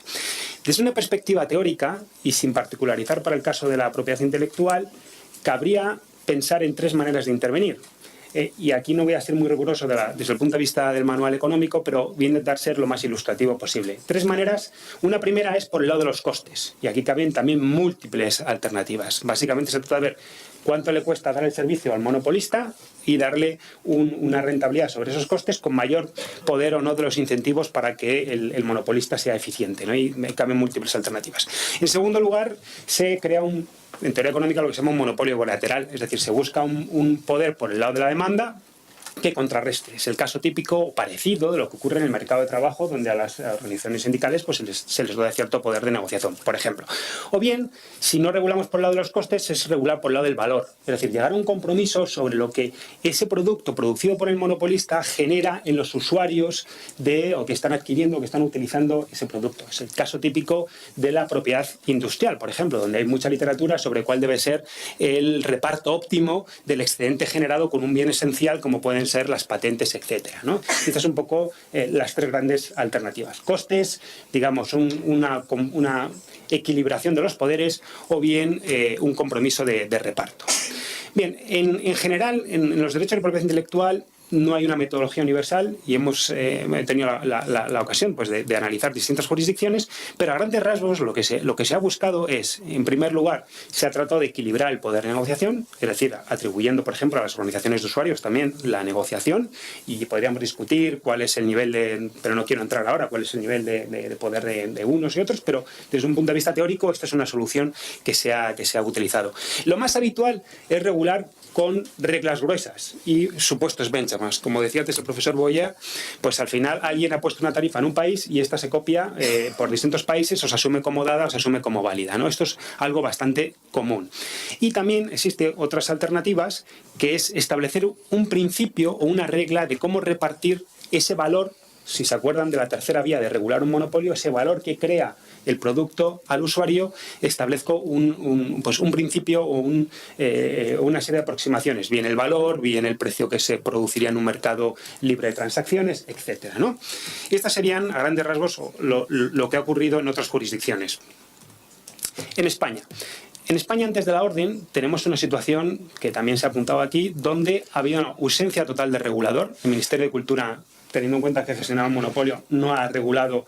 En fin, en los últimos años ya se introdujeron ciertos cambios desde el punto de vista más bien del comportamiento de las entidades, especialmente en relación con los titulares de derechos, no tanto con los usuarios, y además no solo estaba huérfano, sino que yo me permito decir que, y perdónenme la expresión, que era un poco asimétrico, y luego elaboraré un poco más este tema, ¿no? Pero establecía todo el peso y todos los costes de la regulación, en este caso, en un lado del mercado, las entidades, ¿no? Al que le establecía todo el peso de tener que decidir cuáles eran las tarifas, ¿no? Bien, este vacío ha sido ocupado por la Autoridad de Competencia. Y la Autoridad de Competencia ha establecido un férreo control regulatorio. Y aquí, vamos a ver, yo creo que este control ha sido necesario, porque yo formo parte del mismo, como he dicho antes, ¿no? O sea, que soy culpable de este control en cierta manera, pero hay que reconocer que está en la frontera de lo que es la normativa de competencia. Es decir, no se trata de un tema de eficiencia, es un tema simplemente de equidad. Vamos a ver, a la propia entidad de gestión colectiva no estamos hablando de lo que son los problemas típicos de las autoridades de competencia. Cuando hay un abuso de exclusión, a la entidad de gestión no le interesa excluir a nadie del mercado, todo lo contrario. Es decir, la discriminación, por definición, es eficiente. ¿Qué quiere decir? Que cuanto más discrimine, el monopolista de primer grado discrimina al máximo y consigue incluir al mercado al mayor número de usuarios. Ahora bien, esto no es equitativo y, por tanto, en muchos otros mercados la regulación no se ocupa solo de cuestiones de eficiencia, se ocupa también de cuestiones de equidad. Pero hay que reconocer que todas las o buena parte de las tarifas no equitativas, discriminaciones, etcétera, nunca han hecho la prueba de si esto tenía realmente un impacto en la competencia, porque la entidad de gestión no compite con nadie. Y probablemente el efecto se tendría que haber buscado en el mercado del usuario. Se puede producir, como antes señalaba el profesor Boyer, comparando si existen distintas tarifas de manera significativa entre la radio internet y la radio terrestre, se puede producir, pero no ha sido generalmente el caso. Bien, lo que sí es cierto es que en la jurisprudencia de la doctrina por parte de la Autoridad de Competencia han emergido dos principios que yo creo que tienen sentido desde una perspectiva de la regulación eficiente. O de la regulación adecuada, eficiente y equitativa. El primero de ellos ha sido la necesidad de orientar las tarifas al valor generado por el usuario. Eso ha sido una constante en la doctrina y en la jurisprudencia de competencia a la hora de valorar las tarifas, lo cual es un poco, en fin, manifestar lo que es el tercer ámbito o manera de regular, ¿no? Y por otro lado, la necesidad de que permita moldarse a la importancia que el uso de los derechos o que el usuario hace de esos derechos. Y esto tiene sentido más bien con la equidad, que esa discriminación tenga sentido, es decir, no permitir a que el monopolista en este caso se apropie de todo el excedente, sino que se comparta, ¿no? Entonces, estos dos criterios han emergido adecuadamente. La última modificación de la ley de propiedad, cuya plasmación, el último instrumento, que es el que me voy a detener a continuación, es la orden de diciembre pasado, pues hace una cierta interpretación extensiva de estos criterios. Desde mi punto de vista, y ahora ya entro a juzgar un poco o a ofrecerles mi opinión personal sobre la nueva metodología, debo decir que está bien intencionada, pero sobreregula por un lado y desde luego no es nada simple como enuncia, como realiza en su declaración de principios, que pretende ofrecer tarifas simples y claras. Yo creo que, decía antes, utiliza esos dos criterios, pero parece como si se hubiera hecho una amalgama de todas las aproximaciones y el grado de uso, la intensidad, la relevancia, etcétera, todos los criterios, y se hubieran arrojado ahí sin haber dado más, es decir, sin una manera no ordenada. Pero hay que reconocer, en primer lugar, rasgos positivos. En primer lugar, ofrecerá una cierta homogenización y mayor transparencia a la hora de presentar las tarifas, lo cual debe ser reconocido como positivo. Como decía, incorpora dos criterios centrales a la hora de establecer las tarifas, el valor y la importancia, y instaurará un marco más o menos predecible. Yo creo que tanto las entidades como los usuarios quieren dedicarse a otra cosa, ¿no? En detrimento de los posibles asesores y abogados, etcétera, pero yo creo que esto debe ser positivo, tiene que atisbarse la luz al final del túnel de que haya menos conflictividad, ¿no? Pero tiene también importantes problemas. El primero, y para mí más importante, es que aun estableciendo una estructura de tarifa adecuada, que es una base tarifaria por un tipo tarifaria, no dice nada de cómo llegar al tipo tarifario, es decir, de cómo se calcula el valor. Entonces tenemos una extensa regulación para no establecer nada. Ni siquiera un principio como ocurre en otras jurisdicciones, es decir, el willing buyer o willing seller. En derecho a la competencia tenemos solo 2 artículos que establecen los principios que luego han sido interpretados y desarrollados. Pues lo mismo podría hacerse aquí. Simplemente, como ocurre en otras jurisdicciones, decir cómo aproximar el valor, cómo aproximar ese tipo. Es verdad que la ley habla de un montón de criterios, pero luego son criterios más desde el punto de vista de metodológicos o de presentación o de estructuración de las tarifas, no de cálculo del valor, ¿no? Para mí ese es uno de los principales problemas. Luego hay otra serie de problemas, por ejemplo, que obliga en todo caso a ofrecer un menú de tarifas. Es decir, habiendo determinado una tarifa óptima, que es la tarifa de uso efectivo, obliga a todos los casos simultáneamente ofrecer distintas o un menú de otras 2 tarifas, lo cual no tiene mucho sentido desde una perspectiva económica, ¿no? Como decía, introduce determinados criterios como el valor, etcétera, pero no los afina bien, y pese a centrarse en el valor que se genera en el usuario, introduce también el tema de los costes. Es decir, está mezclando los 2 tipos de regulación, lo cual podría tener sentido desde una perspectiva de la transparencia frente a los titulares de los derechos, pero no tanto frente a los usuarios. Cuando nosotros acudimos al mercado como usuarios, estamos comprando un precio en función de mi valor, del valor que me produce a mí. Quiero decir, es un poco secundario cuál ha sido el coste de producción, ¿no? Y luego, además, creo que la orden vuelve a una cierta obsesión con las comparaciones y a establecer ese carácter un poco pseudo-regulatorio que ha tenido hasta ahora la aplicación del derecho a la competencia con la no discriminación bajo una perspectiva especialmente regulatoria. Entonces, ¿qué le pediríamos a la metodología? Ya con esto concluyo en un minuto. Julio, no te preocupes. Desde luego, yo creo que menos microregulación, es decir, hacerlo más ligera, como decía el ejemplo del derecho a la competencia, con un par de principios, y luego, sobre todo, con un buen proceso de determinación. Y aquí sí que me gustaría, bueno, pues, sí, lo que nos gustaría ver es una comisión de propiedad intelectual con un proceso ágil y sobre todo más simétrico. ¿Qué quiere decir más simétrico? Cuando uno puede o tiene acceso a los debates apasionantes en los que ha participado el profesor Boyer en Canadá o en Estados Unidos con la determinación de las tarifas de Pandora entre grandes economistas como Carl Shapiro, Rubinstein, etcétera, se queda maravillado porque es un debate que se produce simétricamente exigiendo tanto a las entidades, que son las que tienen el poder, pero también a los usuarios, que son de los que se discute su valor, que vayan a ese debate en igualdad de armas. Es decir, que los dos presenten sus argumentos y a partir de ahí, con una comisión adecuadamente capacitada, pues se produzca un proceso de determinación de las tarifas. Y con esto ya concluyo de lo que sería nuestra carta, la carta a los Reyes Magos, la perspectiva un poco económica para el nuevo sistema. Comprobado usted que el agradecimiento previo que he hecho a los 3 ponentes estaba justificado porque han cumplido rigurosamente el plazo. Y la mayoría de ustedes son juristas, yo soy, además de jurista, soy economista y tengo que decir que tengo que felicitar al Instituto Autor por haber dedicado esta mañana con tan concienzudos e ilustres ponentes como los que aquí han estado a discutir este tema de las tarifas, porque a pesar de todo estamos intentando operar de cataratas con un hacha de sílex. Entonces, iniciativas como esta les invito a que periódicamente vuelvan a convocar, porque este es un tema en el que nunca llegaremos a la solución óptima. Bueno, hay 9 minutos para que participen ustedes. ¿Alguien quiere preguntar algo, sugerir algo, discutir algo de lo que se ha dicho? Los mismos ponentes también pueden entre sí. Bien. Sí, buenos días. Bueno, quería hacer una reflexión sobre todo con Carlos, ¿no? Porque yo creo que ha hecho una buena reflexión en relación con la orden de la metodología esta de fijación de tarifas, que quiero recordar que está recurrida por prácticamente todo el mismo pool de entidades de gestión que te han encargado hacer ese desarrollo. Es verdad que va a haber un movimiento, posiblemente los despachos de abogados tendremos menos trabajo, vais a tener bastante más las consultoras, en este caso, a efectos de determinar bien y fijar bien. A mí me gustaría comentarte, porque es verdad que yo no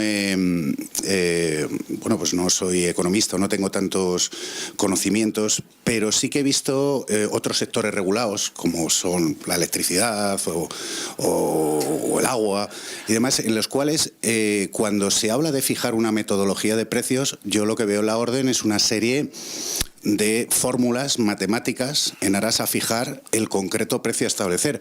Claro, yo cuando veo el 157.1b, lo que veo es que ordena a el Ministerio de Cultura a determinar mediante una orden ministerial una metodología, pero yo veo la metodología y lo que veo es un conjunto de criterios desarrollados de una manera heterogénea, con mucho rollo, mucha paja, con poco tema concreto, y que es muy difícil de traspolar a o sea, es decir, que no es una orden de metodología real, sino que es un reglamento del 157.1b, por ese ultravires es por lo que se ha recurrido, entre otras cosas.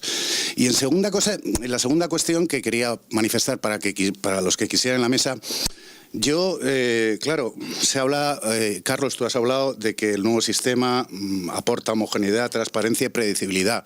Bueno, yo el anterior sistema lo veía igualmente homogéneo, igualmente transparente e igualmente predecible. El único problema que había y la única diferencia es que antes fijaban los precios los titulares, los que tienen el derecho a autorizar o prohibir, sobre todo, el uso de sus prestaciones, y ahora mismo el precio, lamentablemente, lo fijan los usuarios a través de una especie de tribunal político, que es la Comisión de Propiedad Intelectual, no especialmente afín a la creación, a los creadores o a los autores, y establecido con el objetivo no de establecer precios equitativos, sino de bajar los precios que actualmente se practican en España, que por cierto son mucho menores a los de Francia. Solo hay que ver la recaudación del SACEM en relación con SGAE. Estamos hablando, no sé, que me corrija esta compañera si me equivoco, estamos hablando de 800 millones de euros frente a 220 o 230 de aquí.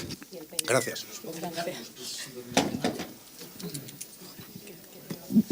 También, Rosa también me responde.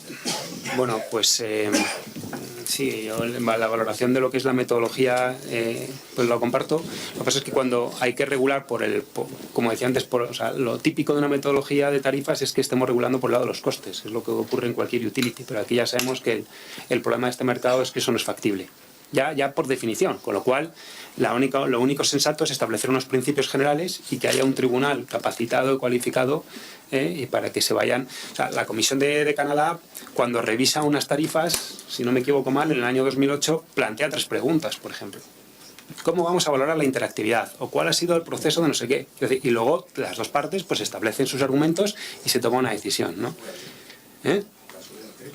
Sí, o sea, o ahora quizás veremos, a ver, porque lleva desde el año 2008 sin fijar, ahora con los cambios, no lo sé, quiero decir, yo no me meto ya en cuestiones de valor, ¿no? Y bueno, pues sí, estoy... Cuando hablaba de que va a ser más predecible, yo creo que es un avance no quiero decir que va a ser la solución definitiva, ya he planteado que va a tener problemas y que yo creo que habrá que ver cómo evoluciona, ¿no?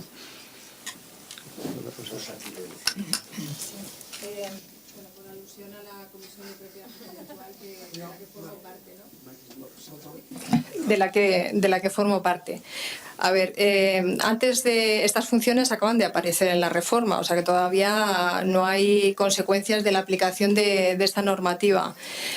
La actuación anterior de la Comisión de Propiedad Intelectual, formada por expertos en propiedad intelectual, era de arbitraje y mediación. Si querías ir y si no querías no ibas. Es decir, que siempre las resoluciones se partía de mutuo acuerdo, había debate continuo de todas las partes implicadas y luego si se llegaba a una resolución, que se ha llegado a resolución, incluso de acuerdo previo que luego se ha reflejado en una resolución de arbitraje de la sección, primera de propiedad intelectual, y siempre ha sido de mutuo acuerdo y ahí han participado las entidades de gestión y yo creo que siempre ha existido un diálogo continuo, no solo en mediación, que es mucho de negociación y facilitar el acuerdo, sino también en arbitraje. En arbitraje hay un trasfondo continuo de intento de negociar para llegar a un laudo arbitral acordado prácticamente. Por lo tanto, yo creo que ahí es una comisión muy técnica. Política no, técnica. Claro, entonces partiendo de esa premisa, luego ya las funciones, a mí me quedo muy tranquila porque además tengo que desarrollar las funciones dentro de la comisión, el procedimiento. El procedimiento es continuamente, participan las partes, también hay un trasfondo de negociación, se ve que es un proceso de determinación de tarifas donde las partes, incluso terceros que no se habían personado, se pueden personar en un determinado momento y se va a tener en cuenta lo que estimen conveniente. También las pretensiones, hasta tal punto que en la propuesta de resolución se le comunica a las partes y a los terceros interesados y que se han presentado, ¿no? Por lo tanto, ahí hay continuamente actividad de participación de todos los que pueden estar afectados por esa determinación de tarifas. También es verdad que el comienzo de la determinación de tarifas o el comienzo del trámite de determinación de tarifas es voluntario, si no se puede ir a una vía judicial. Y luego hay otro apartado también que creo que es importante en la determinación de tarifas, no es un tema, la cuantificación de los derechos de propiedad intelectual, y yo soy una defensora absoluta de los derechos de propiedad intelectual, porque creo en ellos y en su cuantificación económica. Y la cuantificación económica no es un término nuevo que haya surgido con la norma, sino que ya había unas tarifas, había unas valoraciones, había una cuantificación de esos derechos, incluso tienen ejemplos muy claros cuando tenemos un problema de daño a esos derechos, se cuantifica o bien por el beneficio de la persona que quebranta el derecho o bien por el beneficio que tenía que haber recibido el titular del derecho o el valor de mercado, pero hay una cuantificación y eso ya desde hace siglo y medio, por lo tanto no son factores nuevos. Yo soy jurista y además soy civilista, pero sin embargo durante unos años y durante una trayectoria larga he tenido la fortuna de coincidir con estudiosos del análisis económico del derecho de la Escuela Americana, Santos Pastor y Fernando Gómez Pomar, ¿no? Y la verdad que ese enfoque en el caso de propiedad intelectual, esa cuantificación y esas consecuencias económicas son innegables. Hay un proceso que hay que determinar, hay que resolver un conflicto. Si se quiere ir a la Comisión de Propiedad Intelectual se puede ir o se puede ir a la vía judicial. Vuelvo a repetir que el proceso que se ha establecido en ese Real Decreto del 2015 es muy participativo, hay posibilidad de peritajes, hay momentos también de reuniones, hay momentos de vista también, tanto de las partes, de los terceros, de otras personas que puedan ser llamadas a esa intervención, hay consulta también de los peritos autores de los informes. Creo que la participación de todas las partes implicadas aparece claramente reflejada en ese proceso y por lo tanto yo creo que eso también al final el resultado va a ser por acuerdo de los que de los afectados por esa determinación de tarifas. O sea que siempre hay un trasfondo de intento de acordar, intento de escuchar, intento de que ellos puedan expresar todas las alegaciones, informes que estimen conveniente. Hasta el momento, lo que les decía antes, incluso hay una propuesta de resolución, hay otra vez otro momento de alegaciones y luego hay una resolución y vuelve otra vez a insistir que no se cierra la vía, que se puede ir a la vía jurisdiccional, en este caso contenciosa administrativa. Ha quedado debidamente probado que el tribunal, la sección primera de la Comisión de la Propiedad Industrial no es un tribunal político y que además sus miembros no son enemigos de la propiedad intelectual. Hemos terminado, pero si alguien tiene urgencia en hacer una pregunta, lo que hacemos es con cargo al cóctel, ¿no? 2 minutos. Una más podemos, ¿no? Una más podemos. El profesor Boyer quiere hacer también una intervención. Yeah, just a few words about Sí, me voy a referir al proceso canadiense. El Consejo celebra audiencias. Funciona de la siguiente manera. La entidad colectiva propone una tarifa. Se publica en algún diario oficial. Y luego, si hay objeciones por parte de los usuarios, entonces el Consejo celebra audiencias. Las dos partes asisten, esgrimen sus argumentos y dicen por qué piensan que la tarifa es la adecuada o no, presentan sus argumentos, análisis de datos y los expertos son cuestionados por los abogados de la otra parte. Es como un juicio, pero sin serlo realmente. Intentamos determinar la verdad. Y después el Consejo analiza los argumentos de cada una de las partes, cuentan con sus propios economistas que les explican a los miembros de ese Consejo el contenido de los informes de los expertos de ambas partes. Y luego el Consejo toma una decisión que casi siempre es criticada por ambos lados, como de costumbre. Pero, por lo que he podido ver a lo largo de las últimas 2 décadas, el sistema, a mi juicio, es un poco demasiado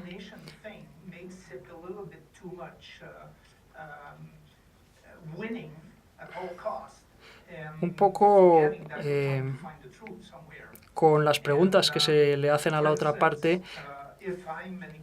como si se quisiera ganar a toda costa. Y yo, si soy economista de una de las partes y hay un economista de la otra parte al que puedo conocer por motivos profesionales, pues no puedo hablar con ese economista, no puedo intercambiar ni ideas con ese economista diciéndole, mire, aquí tal vez, pues con este argumento, pues, con esta metodología que propone se equivoca un poco usted. Y esa persona tal vez me puede decir, pues este argumento no lo ha presentado bien. Y podemos hablar y ver lo que ocurre. Pero esto no lo podemos hacer porque las normas del procedimiento lo prohíben. Las normas de enfrentamiento, por llamarlas así, y los abogados de ambas partes lo prohíben. Pero nosotros no estamos en el juicio, estamos intentando determinar la verdad. Y en algunos casos civiles, de derecho civil, el juez no veía la diferencia entre el análisis de un economista y el del otro, y cómo calcular los perjuicios. Y entonces el juez les pidió a los 2 economistas que se reunieran y que volvieran la semana siguiente para decir por qué las respuestas eran distintas. ¿Cuál era el problema metodológico? Porque el juez decía, yo quiero entender y ahora mismo no entiendo. Y eso es algo que pidió el juez. A los abogados no les gustó nada porque pierden un poco el control de sus expertos.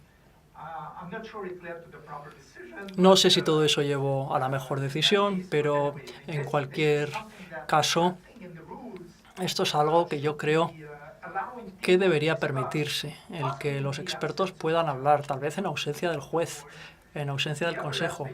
Y otra cuestión es que en el Consejo de Regalías de Estados Unidos, uno de los 3 miembros tiene que ser economista, porque estas tarifas, las regalías, etcétera, exigen análisis económicos. En Canadá no es así. En Canadá los miembros del Consejo pueden tener formación jurídica, pero en Estados Unidos uno de los 3 jueces tiene que ser economista.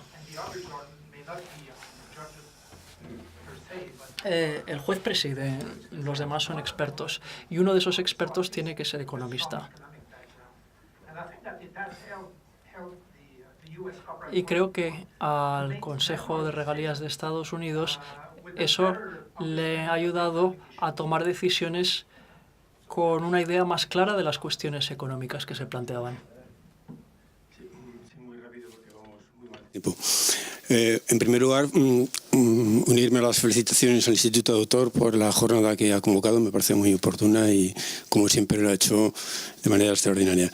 Y también felicidades a los ponentes porque las exposiciones han sido muy claras. En realidad yo tengo 2 preguntas muy breves para dar la oportunidad a alguno de los ponentes a completar su exposición, porque creo que el poco tiempo que han tenido para hacerlo, seguro que se han quedado muchas cosas en el tintero. La primera es para Carlos, enhorabuena por tu exposición. Has dicho que la nueva metodología se aferra a las tarifas anteriores como una de las críticas, de las muchas otras que se le puede hacer a la orden ministerial.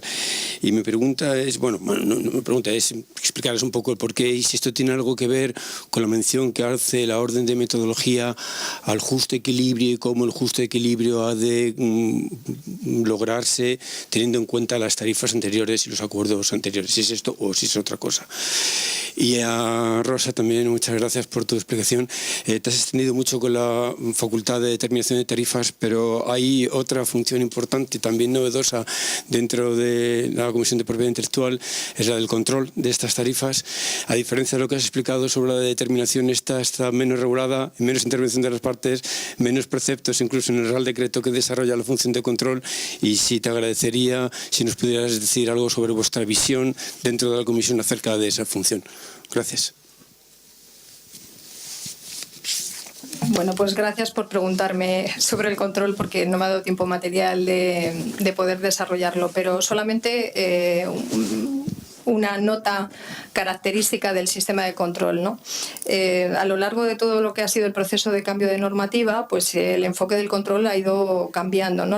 El enfoque el ejercicio de la función del control por parte de la sección primera se ha ido modificando y al final lo que ha quedado es un control posterior de las tarifas para que éstas sean equitativas y no discriminatorias. Y aquí aclaro porque creo que es importante. El sistema de control, lógicamente, tiene que ser de oficio, nunca va a ser a instancia de parte, sino va a ser de oficio, pero también puede ser por denuncia. Entonces hay un primer momento que puede la sección iniciar un proceso de control de las tarifas, pero no tiene facultad para resolver. Entonces lo que hace es informar a la Comisión Nacional de Mercados y de la Competencia para lo que estime conveniente, es decir, a los efectos oportunos, pero no resuelve. Por lo tanto, la sección primera lo que hace es alertar de una situación que hay que controlar, una situación que se tendría que controlar o que hay que controlar porque puede ser no equitativa y discriminatoria. Ahora bien, insisto en el último apartado que acabo de decir. La función de control, y aquí yo voy a ser muy tajante, no se ejerce si no está justificada. Entonces, la función de control tiene que estar previamente justificada la situación de discriminación o la justificación de no equidad. Por lo tanto, no es una función general como pueden ser las anteriores y demás, sino que esta función hay que tener cuidado a la hora de aplicarla. Desde luego es de oficio o por denuncia, pero siempre justificando que se den las 2 razones o alguna de las 2 razones que justifiquen, que acrediten esa actividad de control. Y no resuelve. Entonces será la Comisión Nacional de Mercados y de Competencia la que determine. Pues efectivamente fue uno de los problemas que se me olvidó mencionar, pero veo que has seguido el guión y no se te ha escapado, ¿no? Vamos a ver. A lo que me refiero es un análisis de una perspectiva metodológica pura, es decir, si yo estoy introduciendo una metodología, textualmente lo que digo es que pese a establecer esta nueva metodología, sin embargo hago una referencia a las tarifas preexistentes. Y además digo que esto puede tener sentido desde el punto de vista práctico, porque como regulador lo que probablemente no quiero tampoco es generar ahora en el corto plazo un cambio o una situación. Con lo cual es una duda que me planteo, quiero decir. O sea, metodológicamente estoy introduciendo una nueva metodología, pero esto encaja mal con seguir refiriéndome al otro. Ahora bien, yo mismo me respondo y es que el regulador probablemente lo que quiera es, de alguna manera, que la adaptación a la nueva metodología sea progresiva, por ejemplo, ¿no? Es una respuesta podría ser una respuesta razonablemente sensata, ¿no? Señores, la mesa ha terminado. Ahora pues el acto y después el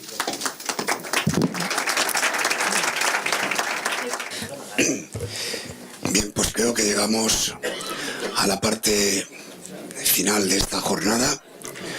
Creo que ha merecido verdaderamente la pena, como era de prever. Yo tomo el guante que el señor Pascual ha lanzado a fin de seguir profundizando en esta materia. Ha habido muchísimas cosas que han quedado en el tintero que no ha dado tiempo material a poder abordar, sobre todo de la perspectiva del derecho comparado, de la utilización que a lo mejor se ha realizado en unos y en otros países de la autoridad de competencia, que ese es un tema que siempre me ha llamado la atención, pero que seguro que dará para otro tipo de debates. Y con esto pasamos a la clausura de esta jornada, para el cual tenemos aquí al presidente de la Sociedad General de Autores y Editores, don José Miguel Fernández Asteón, al cual paso la palabra. Bueno, buenos días a todos. No me voy a extender mucho y además, sobre todo, es poco lo que podría aportar después de lo que hemos escuchado, que es el criterio de los que saben de esto. Nosotros lo que tenemos que hacer es defender esto y rodearnos precisamente de esta gente que sabe para hacerlo lo mejor posible. Sí me gustaría empezar agradeciendo, por supuesto, al Instituto de Autor, la persona de su presidente, el organizar este encuentro, porque es un tema verdaderamente muy trascendente para nosotros, de plena actualidad, y que creo que es una buena iniciativa. Agradecer a los expertos que han intervenido y a todos los asistentes, por supuesto. Vamos a ver, a mí lo que sí me gustaría un poco es entrar en por qué ocurre esto, de dónde venimos, porque a veces estamos al final y olvidamos todo un recorrido que nos ha llevado hasta aquí. El origen de la gestión colectiva, el origen de una sociedad de autores como la que yo presido, pues sabemos dónde está. Estaba en que los autores un día se reunieron para, no sé si la palabra es luchar, desde luego para defenderse o por lo menos para tomar un protagonismo que no tenían sobre el destino de sus obras, destino que una de las cosas que incluía desde luego era la fijación del precio de la misma. Estábamos en un momento en que los que se llamaban archiveros entonces, pues eran los que organizaban todo este asunto. El autor era un señor que llegaba, le pagaban y la obra tenía un destino y tenía poco que decir. La sociedad de autores se creó un poco pues como esa herramienta que tienen los autores para defender sus derechos.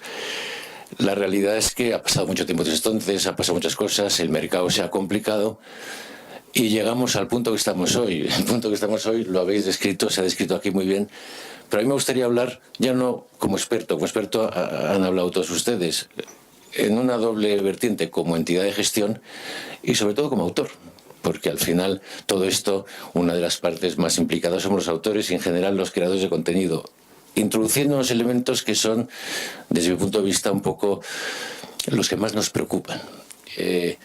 Como entidades de gestión nos preocupa mucho el partir de un hecho que parece estar en el aire. Es decir, todo esto hay que regularlo partiendo de la base que parece que nuestras tarifas siempre son sospechosas, son inequitativas, y sobre todo que parece ser que se nos quiere cuestionar mucho la capacidad de poder fijar el precio de lo que vale lo que nosotros hacemos, porque estamos hablando de creación. Después de toda la ramificación industrial y todo el recorrido que eso tenga, eso parte de un origen, que es que alguien lo hace.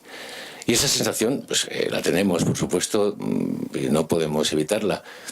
Que haya un árbitro en esto nuevo, yo no voy a entrar en la Comisión de Propiedad Intelectual, siempre que te dicen que cuando puede haber conflictos hay un árbitro es una buena cosa. A todos nos gusta que en un partido que vas a jugar hay un árbitro, luego veremos.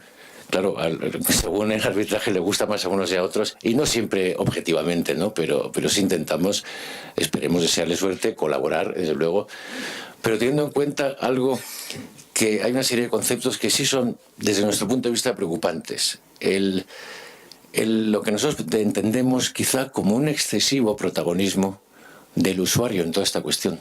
Y cuando digo un excesivo protagonismo es que a veces el sentimiento que tengo, yo ahora hablo como autor, el sentimiento que uno tiene es que parece que todo lo que se está legislando recientemente, y desde luego muy concretamente esta orden de metodología, va más dirigida a defender al usuario que a defender al creador, o por lo menos esa es la impresión que nosotros tenemos. Esa es la impresión que tenemos nosotros, sobre todo en un momento en que vemos que nuestra obra, bueno, pues está entrando en el circuito comercial de formas muy diferentes. Ahora ya no solo somos un contenido que la gente disfruta, un contenido cultural.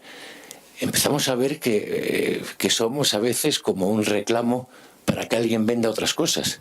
Y entonces hay que ajustar un precio de valor a eso que no... Oiga, no, estamos hablando de obras, estamos hablando de cultura y de creación.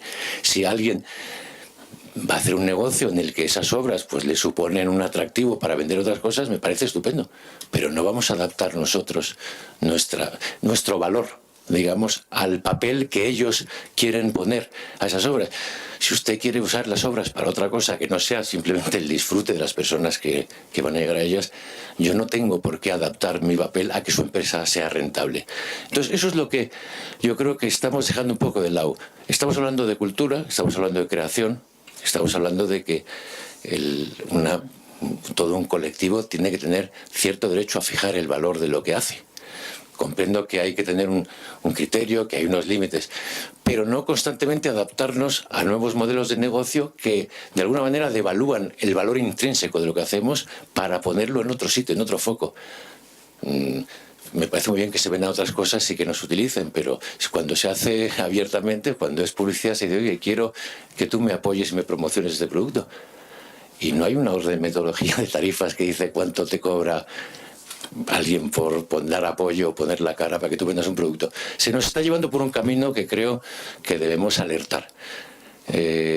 Nosotros, nuestra posición desde luego colaborar en todo lo posible, sobre todo para que haya una comunicación. Yo te ofrezco desde aquí y vamos, nosotros todo lo que sea ayudar a que esto funcione bien, a que la orden de metodología a nosotros no nos gusta, ya lo ha dicho alguien, un interveniente por aquí.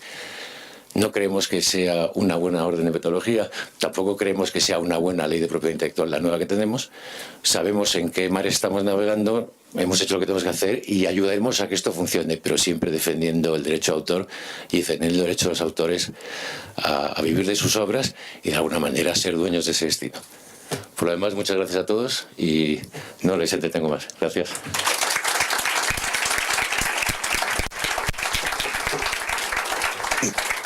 Bien, pues muchas gracias. Con esto me parece que hay un pequeño cóctel.